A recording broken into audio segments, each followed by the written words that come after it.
Hello all, my name is Danielle Sisso, and today I'll be presenting on who is the NBA GOAT, greatest of all time, using culturally relevant data to teach ANOVA within a Flex dashboard. First, I'd like to thank the people who helped me on this project. First and foremost, Dr. Emmanuel Williams of Cal Poly San Luis Obispo, where I'm also a student, for providing the data, advice, and continuing support. And also to the William and Linda Frost Fund for their support and funding. So why are we doing this? There's a need to generate interest in statistics for non-statistics majors. Many non-majors come into a statistics class with preconceived notions that it'll be horrible, it'll be their least favorite class. And many adults come to me and say, you're a statistics major? I really did not like that class when I was in college. And we want to change this. So we want to get students excited and not dreading it. By knowing the context beforehand, students will understand the concepts more completely. Instead of explaining the context and then the concepts, we can just jump straight into the concepts. And students can now see that statistics isn't just something in a classroom. They can use it in their everyday life. So I'm going to go through the panels of our Flex dashboard one by one. First is our introduction. It's a brief introduction to what the activity is. And it describes the premise to the students who might not be familiar to it. And it's a debate of who's the best player of all time in the NBA, LeBron James, Michael Jordan, or Kobe Bryant, who are pictured here below.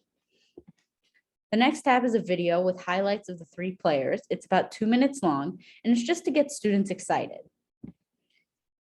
The first statistical tab is Intro to Variance. So students can select a player where they have three options: Kobe Bryant, Michael Jordan, and LeBron James, and they can choose a variable. These are points, assists, steals, and total rebounds. And they get a dot plot, such as the one shown below, where an example student has picked Kobe Bryant and points, where the line is the mean. The black points are the actual observations ordered by game number, and the purple lines are the deviations from the mean. And not only do they have this visual, but they are also shown the formula for variance. So if they learn like that best, they can see the formula as well. Next, we move to One-Way ANOVA, which will be pictured on the next slide, but here's just a brief introduction. They still have the choices of these basketball variables, but now they're going to compare all three players at once. They can choose to see it as a dot plot or a box plot and what type of output to see, ANOVA or linear regression.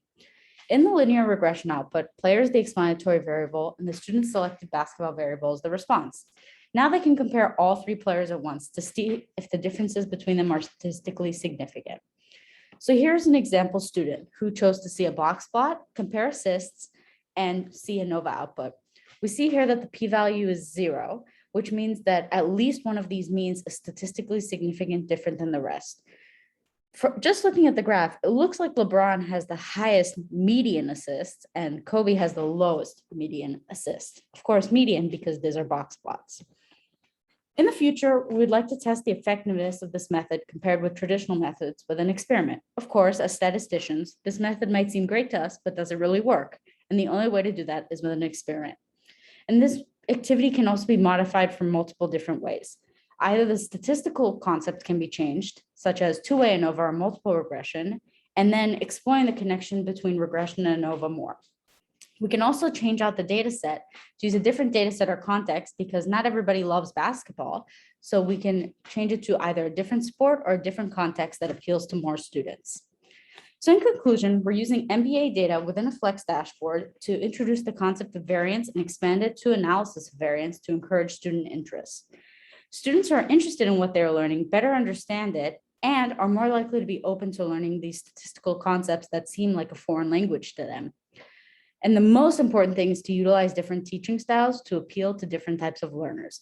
Each student is offered a way to understand the material the way they learn best, whether that be in a visual way, an auditory way, a hands-on way, or seeing the mathematical formulas.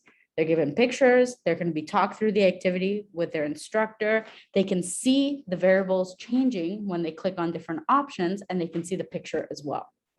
Thank you.